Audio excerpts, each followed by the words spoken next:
So for today's webinar, I'd like to introduce you to Lynette Dillon. She'll be the presenter. She is the Director of Training Education here with National Crop Insurance Services.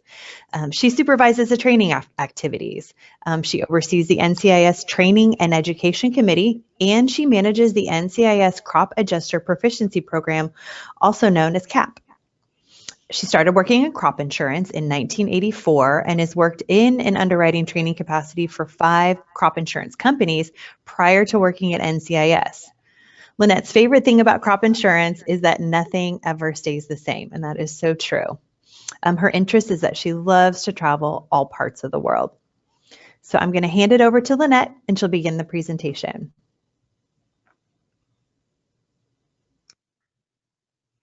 Good morning. My name is Lynette Dillon, and I want to welcome you to our Coarse Grains webinar. To start out this morning, I want to make sure everybody can see the handout, which is towards the bottom of your screen. And it says 1 of 5 if you want to pull that up, and you can certainly follow along with the webinar using that handout, or you can actually retrieve it after the webinar if that would work better for you.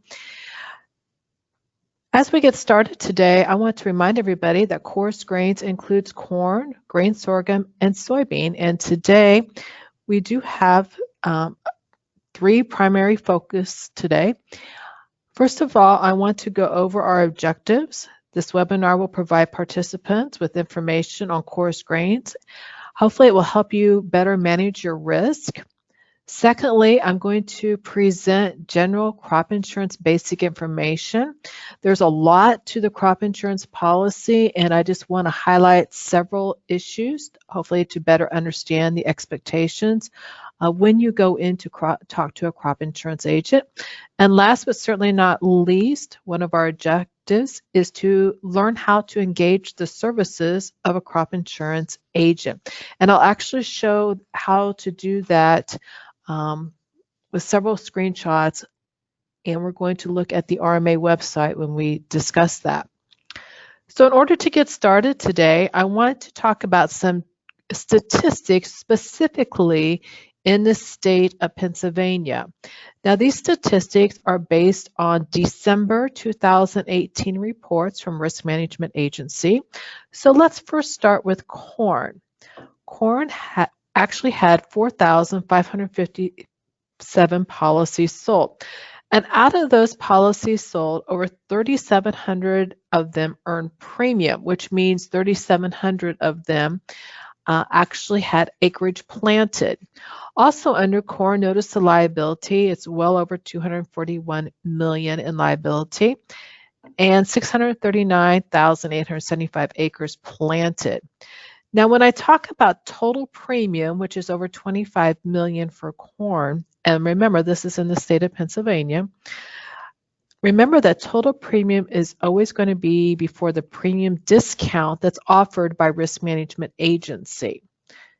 So in saying that, let's take a look next at soybeans.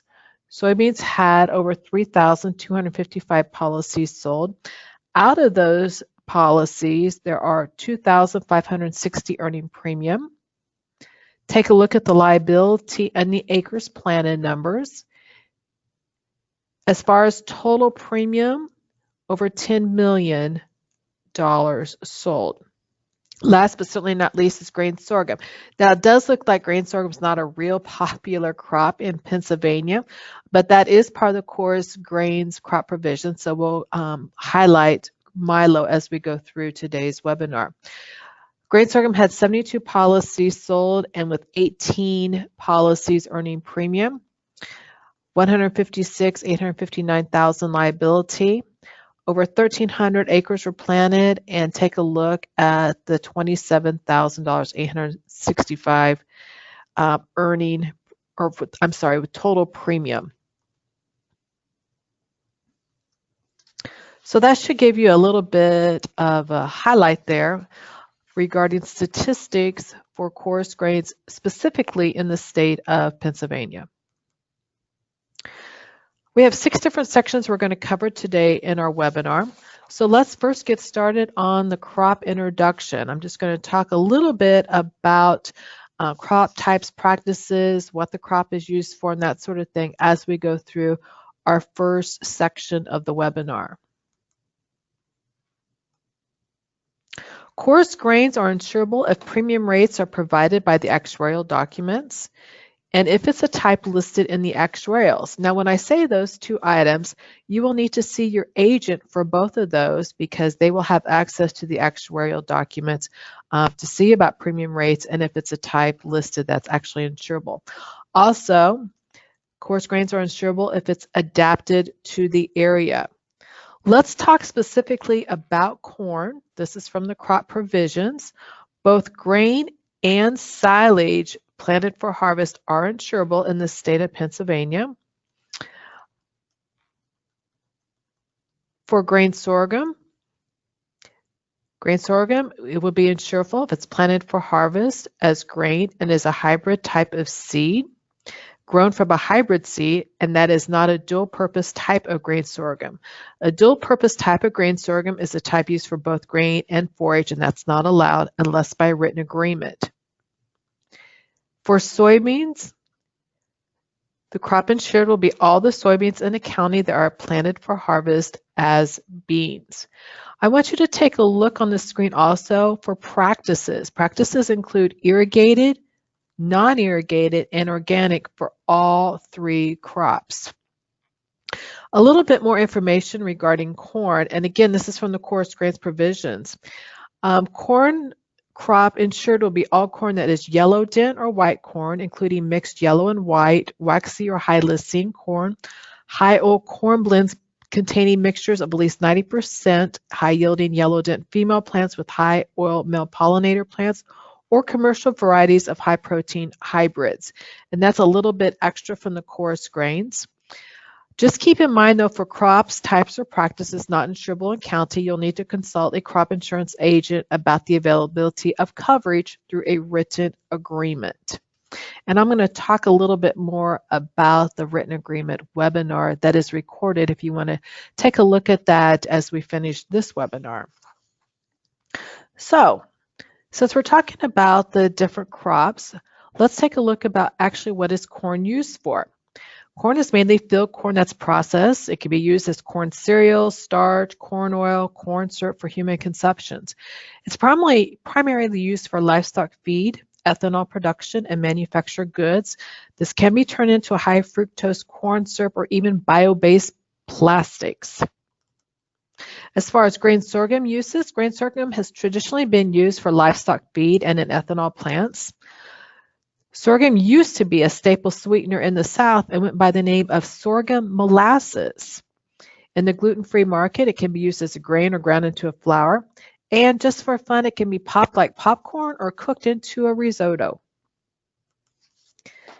As far as soybeans go, most soybeans are processed for oil and protein for the animal feed industry. A smaller percentage is processed for human consumption. It could be made into soy milk, flour, tofu, and as an ingredient in foods like salad dressings and margarines. Soybean oil can also be converted into products like paints, plastics, and cleaners. Moving on, I'm showing a map here of Pennsylvania.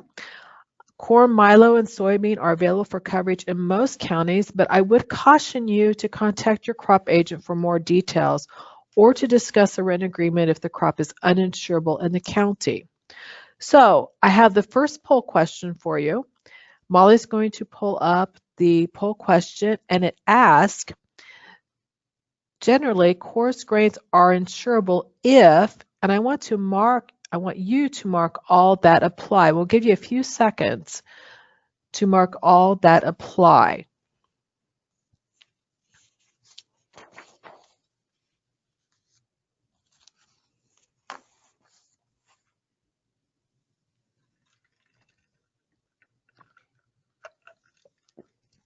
All right.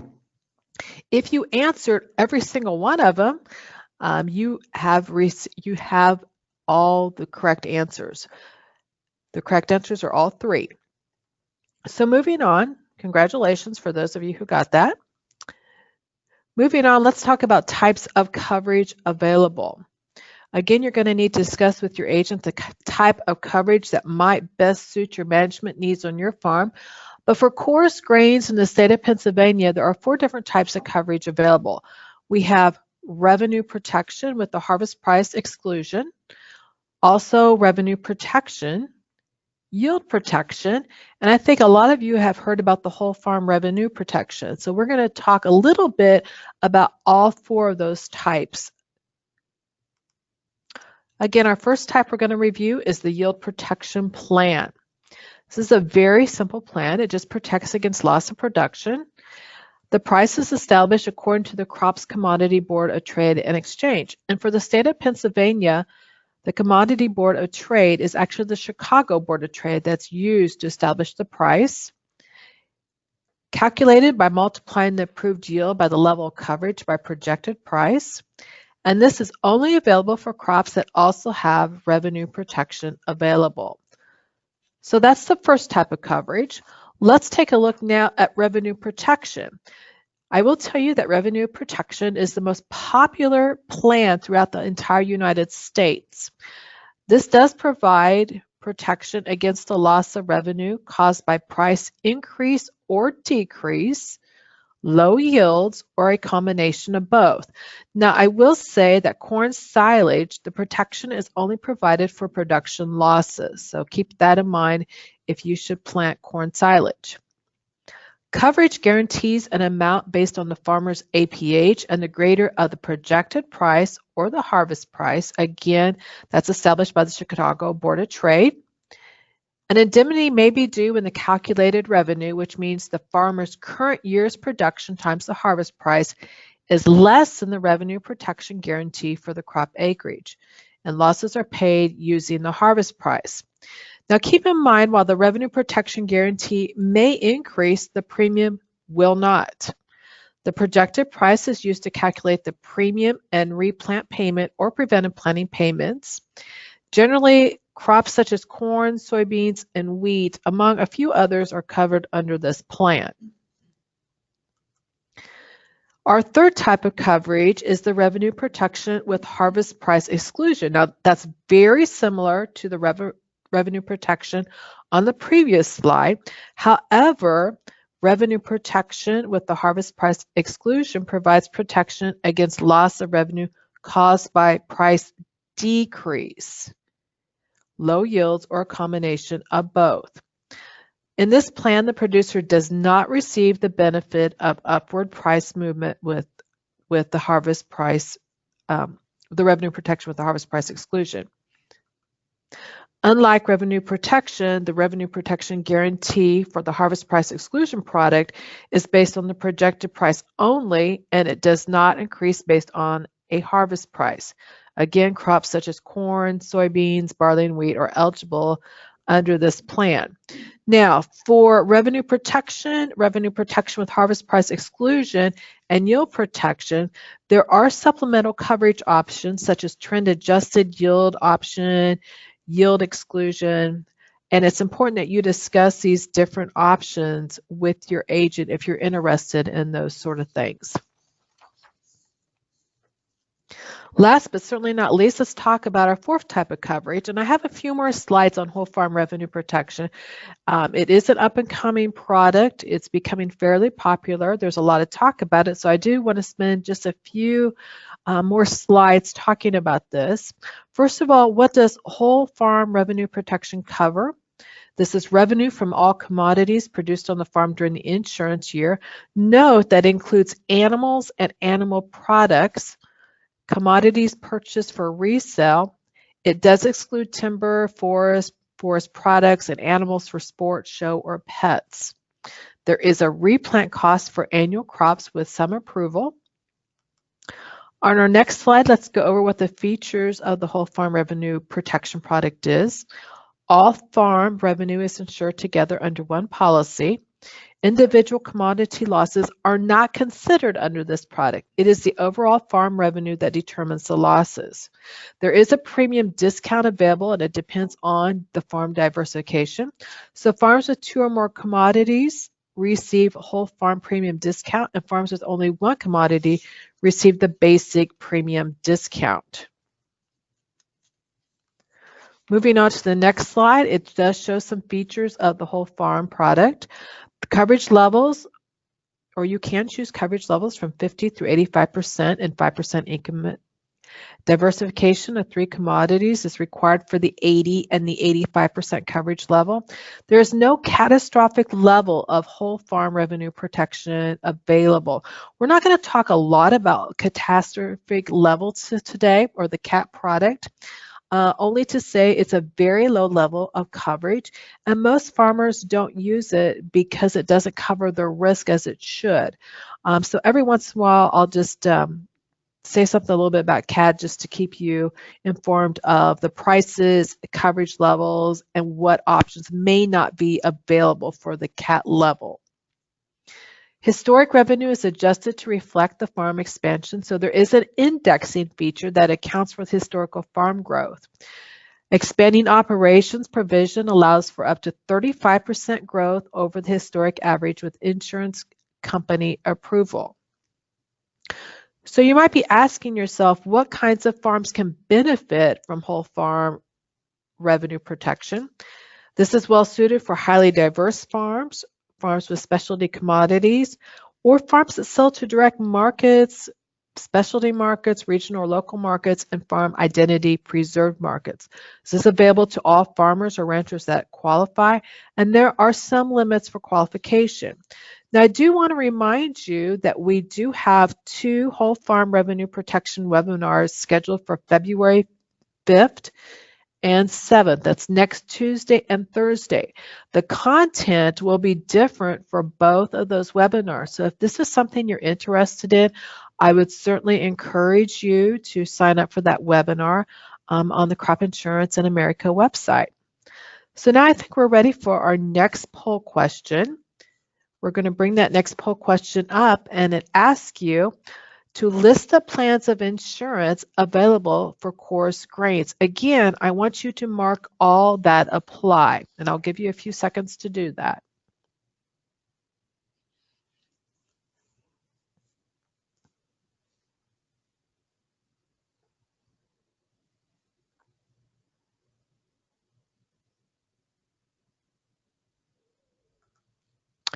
Mark all those that apply, and then we'll talk about the answer here in a few seconds.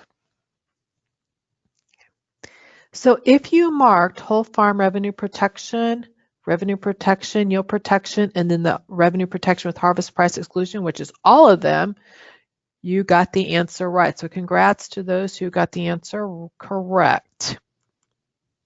All right, so let's move on and talk about some important dates for corn. So let's take a look in the far left column and talk about sales closing or cancellation date. It's coming right up, right around the corner. Sales closing date is March 15th. Now, this is the time frame where you're going to get with your agent. You're going to talk about cost of the product, coverages, what works for best for your farming operation. But the application needs to be signed by March 15th. After that, you do have 45 days to turn in production. So the production reporting date is April 29th. And on all these plans of insurance, especially the individual plans of insurance that we just discussed, you would be better off turning in production and proving your yields to get a better guarantee. Next date we have is the acreage reporting date. The acreage reporting date in Pennsylvania is July 15th. For coarse grains. At acreage reporting deadline, you're going to turn in the acres that you just planted along with your share in that crop. And from there, then premium will be billed shortly thereafter. So let's next talk about planting dates, because planting dates is very important. The first one is in a few months. The earliest planting date in order to be eligible for a replant payment is April 11th. The final planting date for corn is June 10th, and the end of the late planting period is July 5th. Corn does have a late planting period. The only thing about late planting periods is that you do lose some guarantee, and you still pay the same premium as if it was timely planted. As far as other dates go, the premium billing date for this product is August 15th, and the end of the insurance date is December 10th. And if you insured and planted corn as silage, the end of the insurance date is October 20th. So next, let's move on to grain sorghum. You'll notice the dates for grain sorghum are exactly the same in the far left-hand column for sales closing, production reporting, and acreage reporting. What differs a little bit are the planting dates. The earliest planting date for grain sorghum is April 21st. Final planting date is June 20th, and then the end of the late planting period is July 10th. The dates for the premium billing remain the same, and the end of the insurance date is December 10th for grain sorghum. The last crop we want to talk about as far as dates are for soybeans. Again, take a look at all three of these columns because they're exactly the same as for grain sorghum. All right, let's take one more poll question. We're going to pull it up. This poll question asks you what the acreage reporting date for coarse grains in Pennsylvania. What is the acreage reporting date for coarse grains? I'll give you a few seconds to take a look at that and answer that question.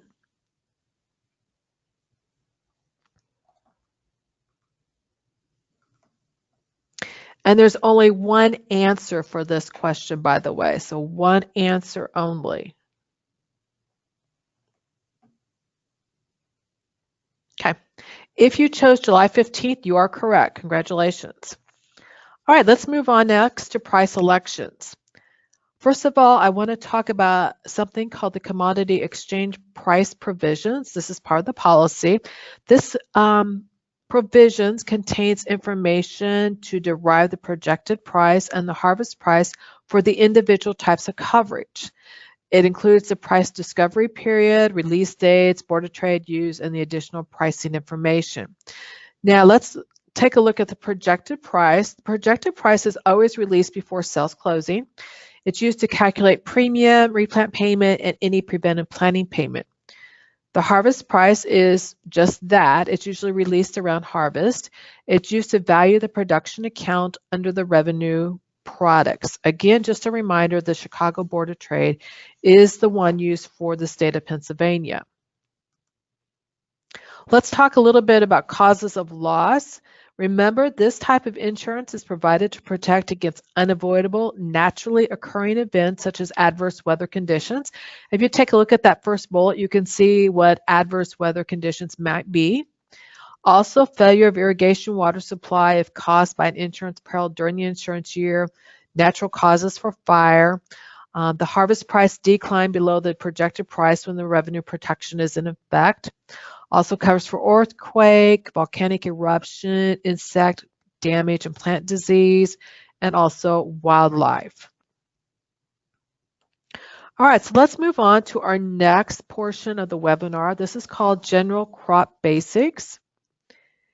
And the first thing we're going to look at is the relationship between the risk management agency, and the acronym for risk management agency is RMA, the approved insurance providers, agents, and farmers, and how all this works together.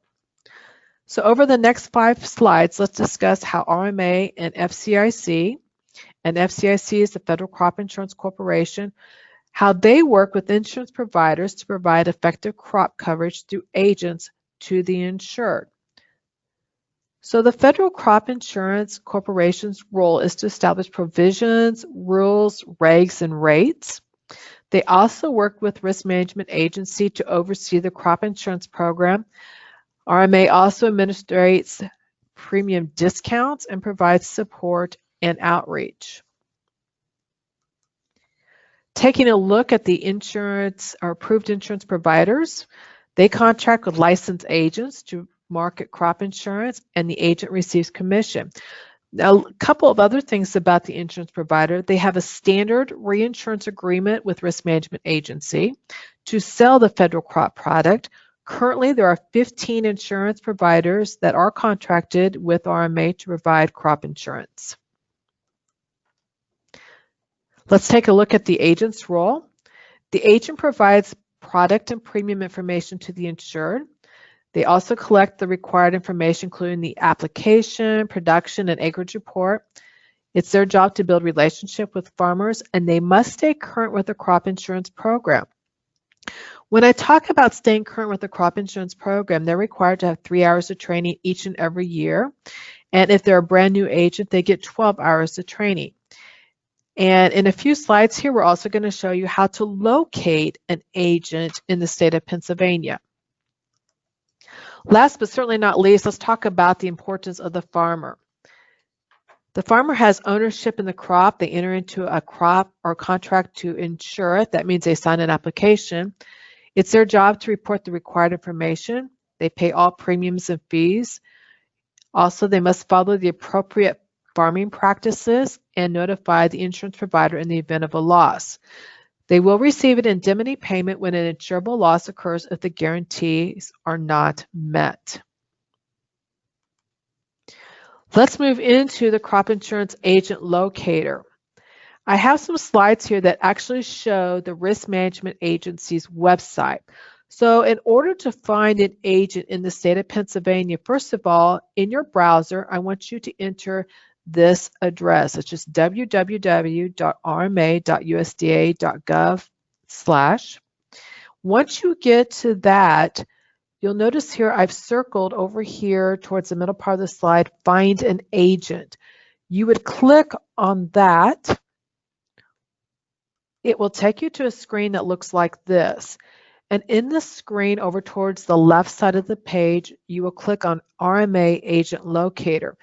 After you click on that screen, it will allow you to search by distance from wherever you live, by crop, language, or the agent name in case you might know an agent. So once you get to this, once you click on this screen, it'll take you to a screen where you can filter all that information. Very simple to find an agent. All right, our next part of the webinar is the basic provisions highlight. The common policy, also known as the basic provision, is fairly detailed. So I'm going to go through just a handful of issues to highlight. On the following slides are topics that your agent will discuss with you when you complete an application, or if you're just inquiring about crop coverage, but there are a few things you do need to know. So first, let's start out and let's focus on person type. And again, we're talking about the common crop insurance base policy. It's also known as the basic provisions. Person type is one of the most important things you will put on your application. You must report the correct person type along with the correct identification number. So some examples of person type are individual, spousal, partnership, corporation. Now there are many different types of person types. So I just listed a few of the most popular ones. For each person type, it either requires a social security number or an employer identification number. For example, you would turn in a social security number if the person type on the policy is an individual or a spousal policy. You would then also turn in an employer identification number if you are insuring a partnership or a corporation. Again, I want to reiterate, there are many different person types, so this may not cover all of your needs there, what I listed on the slide. The next topic we want to discuss is substantial beneficial interest. This is also known as SBI. So by sales closing date, for all the insureds, all persons with an interest of at least 10% in the insured or the applicant must be listed along with their identification numbers. So I don't want you to get this confused with persons sharing in the crop. What we're talking about here is the person type. So for example, if you're insuring a partnership, you can apply for coverage using the partnership. You will actually report the employer identification number for the partnership, and then for the persons with an interest in the partnership, you'd report those social security numbers. Another thing that your agent may discuss with you upon signing an application is a Conservation Compliance AD 1026 form. Farmers must comply with the highly erodible land conservation and wetland provisions to be eligible for all premium discounts. This form has to be on file with the Farm Service Agency on or before the premium billing date for their crop insurance policy. Remember, the premium billing date is August 15th in the state of Pennsylvania. You must be in compliance with the highly erodible land conservation and wetland conservation provisions of the Food Security Act of 1985. The AD 1026 form does cover all land in all states and counties in which the farmer has an interest. You can check your status by asking your crop insurance agent to verify that you are in compliance. It is very important to check your status before purchasing a policy because you may not be eligible for premium discounts if you do not have this file or this form on file with the FSA. If you're not eligible for the premium discount and still purchase a policy, you're going to be responsible for all the premium costs to purchase that policy. And on the average, the USDA pays 62% of premium costs. So without the premium discount, you will pay 100% of the premium cost. One of the most important parts of this policy is the unit selection. So it's important, let me go back just one slide here. It is important that you discuss with your crop insurance agent what best fits your farming operation and also how you keep your production and acreage records. So there are 4 types of units. The first unit are basic units. Everybody qualifies for basic units. Second unit selection is optional units. This would land that would otherwise be one basic unit could be divided into optional units. And I have a couple slides on that. Enterprise units consist of all insurable acreage of the same insured crop or all insurable irrigated or non-irrigated acreage of the same insured crop in that county.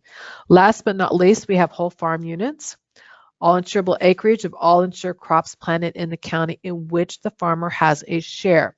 So let's take a look, first of all, at basic unit structure. The insured automatically qualifies for basic units without exception. A basic unit is all insurable acreage of the insured crop in the county on the date coverage begins for the crop year in which the insured has, number 1, 100% share in the crop. This could be land owned by one person and operated by another person on a share basis. A crop shared with each different landlord, tenant, or sharecropper is also a different, separate basic unit. So let me just talk about an example of this. An insured owns land and rents land from 5 landlords, 3 on a crop share basis and 2 on a cash lease basis. So in this particular example, the insured would be entitled to 4 basic units, 1 for each crop arrangement and 1 that combines the 2 cash leases and the land owned by the insured. So the big thing about a basic unit is there is a premium discount for certain crops. One thing to note is that the CAT endorsement, remember the CAT endorsement is the lowest level of coverage that you can have. That endorsement is limited to basic unit structure only. All right, moving on to optional units. Optional units are available for additional coverage policies. You can't have optional units with a CAT policy, by the way. They are available for sections or section equivalents in most areas. You could actually have different optional units by irrigated and non-irrigated practices within a single section. To qualify for an optional unit, you have to have acceptable production reports for at least the most recent APH crop year in the base period. The crop has to be planted in the manner that results in clear and discernible break in the planting pattern at the boundaries of each optional unit. And the insured must have acceptable production evidence for the most recent APH crop year of planted acreage and production. A couple things I want to say about optional units. Each optional unit stands on its own at loss time. So the big thing about this is, number 1, it's the most popular unit structure probably in the United States, but it is just a tad bit more costly. So you might want to keep that in mind as you talk to your agent about what works best for your farming operation. Moving on to the third type of unit selection, it's called enterprise unit or enterprise practice overview.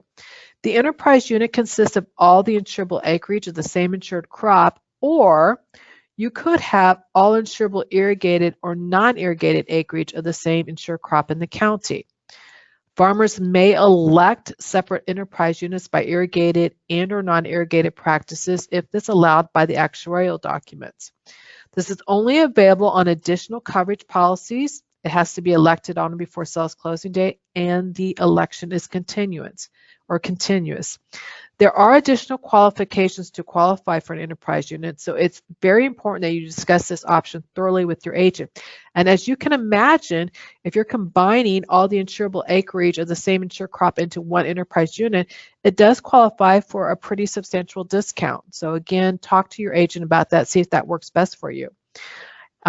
But if you're talking what happens at lost time, it may not be exactly what you need for your risk. Last but certainly not least, I do want to talk about something brand new when we talk about enterprise unit. It's called multi-county enterprise unit. It's so new that the Risk Management Agency just released instructions on it in the month of December. So I just have one slide on it. This is a new endorsement that allows small amounts of acreage from one county into an enterprise unit for a contiguous county. So it does allow a farmer to combine acreage of an insured crop by irrigation practice if needed into two contiguous counties in the same state into one enterprise unit. So to qualify, you can see some qualifiers towards the bottom of your screen. I'm not going to go over all those, but this multi-county enterprise unit is available for counties in which the actuarial documents include the option for small grains, which is barley or wheat, coarse grains, which is what we're talking about today, corn, milo, and soybeans. Also, you can have it for cotton, peanuts, rice, canola, and sunflowers. So this might be something, like I said, it's new. Talk to your agent about it, see if this might work for you. Our last unit selection is the whole farm unit overview. This consists of all the insurable acreage of all your crops planted in the county in which you have a share in. It must contain insurable acreage of at least 2 crops. And of those 2 crops, each planted acreage that constitutes 10% or more of the total planted acreage liability of all the crops. It's only available for additional coverage policies, most generally for revenue protection policies, and it must be elected on or before the earliest sales closing date. One thing you need to remember, when you're combining all your crops into one whole farm unit, generally there's not going to be much of a loss payment, if any, but there would be a substantial discount. So this might be a more economical approach when it comes to premium. Just remember, optional units, which was our second unit selection, are generally the highest, with the whole farm unit overview generally being more economical.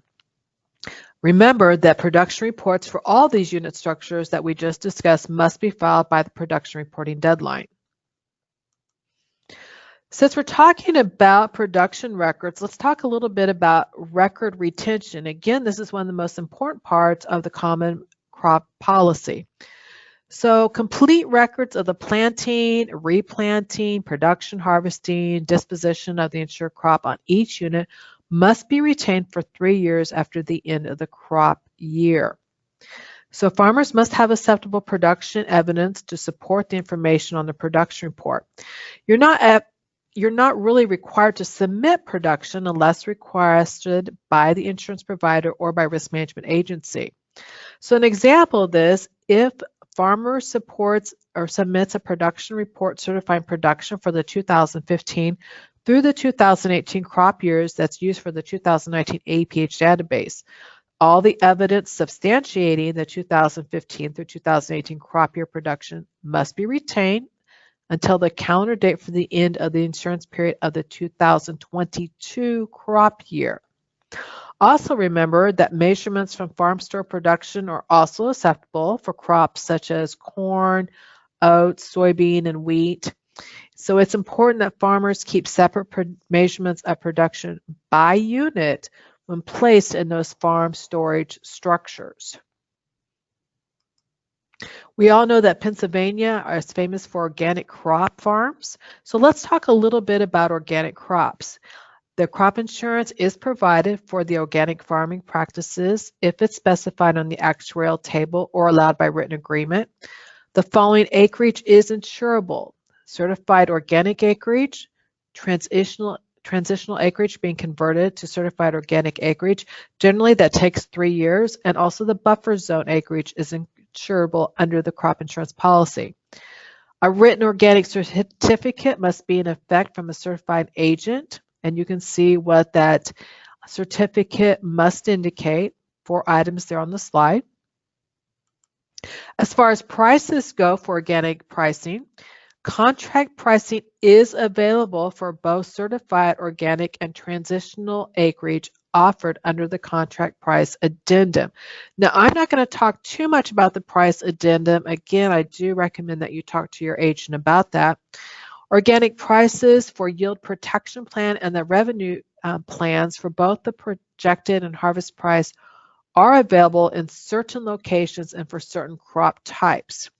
Remember, one thing about price elections, it is the value per pound or bushel, ton, carton, or other applicable unit of measure for the purposes of determining premium and indemnity under the policy. So that is the importance of a price election. Now, some of you may have heard about preventive planting. It is part of the crop insurance policy. Here is a brief definition of preventive planting in that first column.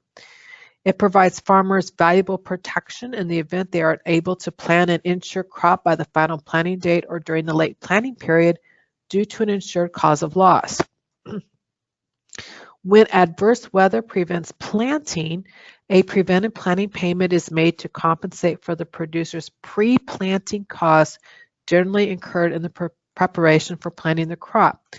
Pre-planting costs could include purchase of machinery, some land rent, fertilizer, actions taken to ready the field, could also be pesticides or labor. Preventive planting coverage is calculated as a percent of the insurance guarantee the insured would have had for timely planted crop. And you can take a look at this example here on the slide. One thing I do want to point out here that the preventive planting factor varies by crop. For example, for corn, that preventive planting factor is 55%, and for soybean and grain sorghum, it is 60%. And lastly, let's talk about written agreements. I have alluded to written agreements several times during this webinar today, so I just want to go over them just a little bit. This is a document designed to provide crop insurance for insurable crops when the coverage or rates are not available, or it can be used to modify the existing terms and conditions in the crop insurance policy. That written agreement must be submitted for each producer and for each county which the producer is requesting a change. Now, our written agreement webinar was a few weeks ago, but there is a recording out there under cropinsuranceinamerika.org. So I'd advise you, if you want to view that, to go out there and click on webinars, and you can certainly listen to that recording. Our next section of our webinar is called coverage levels. And I've alluded to coverage levels, especially when talking about the whole farm revenue protection. So I do want to get back to that and just discuss a few things regarding that. In this slide, the premium discount percentages and available coverage levels are shown below. So the first line item here are the coverage levels that are available for most of our coverages, from 50% through 85%, so they're in 5% increments. The second line item here is the premium discount. Remember, the premium discount is the discount that Risk Management Agency covers. So for example, our most popular coverage levels are the 75, 80, and 85%. So the premium discount that Risk Management Agency offers for the 75% level is 55. For the 80% level is 48 and 85% is 38. So the third line item shows your premium share that you would pay. Also, I want to remind you that the catastrophic risk protection, also known as CAT coverage, will always be fixed at the 50% coverage level. It does offer 55% of the price election. The cost for CAT coverage is an administrative fee of $300. However, when the new Farm Bill becomes effective, those CAT fees will increase to $655. And also, probably this chart will also go through just a few changes too when that happens. The next part of our webinar is reporting requirements. We're going to talk about the application, production reporting, and acreage reporting. Remember, I said that you're required to file certain paperwork with your agent. So let's discuss the requirements for all three of these requirements here. First of all, the application. Applications must include the coverage plan, county crops, coverage level, price, any endorsements you choose, the entity type, and other information. So plan to spend some time with your agent completing this form because one mixed box can have a great impact on your coverage. Remember, the sales closing date for spring crops is March 15th. For fall crops, it would be September 30th. So as an example, if you have corn grown in 2 counties, you can choose to insure one county, but not the other. Different coverages can also be chosen for each specific county. One thing you do need to remember is that you must insure all crops, all acres of a crop in the county in which you have a share. Upon receipt of the submitted and timely application, the insurance provider will process it. A summary of coverage will be sent to you and other policy documents will be sent to you. Once the application is accepted, the policyholder may not cancel the policy for the initial crop year. As far as production reporting goes, let's take a look at the deadline for that. It is by the earlier of the acreage reporting date or 45 days after sales closing date. You must report production in acres. This means past production acres for your actual production history. You must have acceptable production evidence to support information on your production report. Also keep in mind that the measurements from farm store production are also acceptable on certain crops. You have to keep measurements of production by unit when placing those in the farm storage structures. And of course, here is a reminder about the retention period for 3 years after the end of the crop year. The next deadline and the next paperwork that you must provide is acreage reporting. So in addition to production reporting, the farmer must annually report for each insured crop in the county the number of insurable and uninsurable acres planted or late planted or prevented planting if that should be applicable. The date the crop was planted, the share in the crop, the acreage location, farming practice used, types of varieties are also needed on or before the applicable reporting date of July 15th. The information is used by the insurance provider to establish the amount of coverage and premium for the crop. Remember, the premium is billed after the acreage reporting deadline. All right, so let's go over some additional coarse grains requirements. And this is coming directly from the coarse grains crop provisions. Let's take a look at the duties in the event of damage or loss. First of all, first duty is to protect the crop from further damage by providing sufficient care. You must notify your agent within 72 hours of your initial discovery of damage, but not later than 15 days after the end of the insurance period.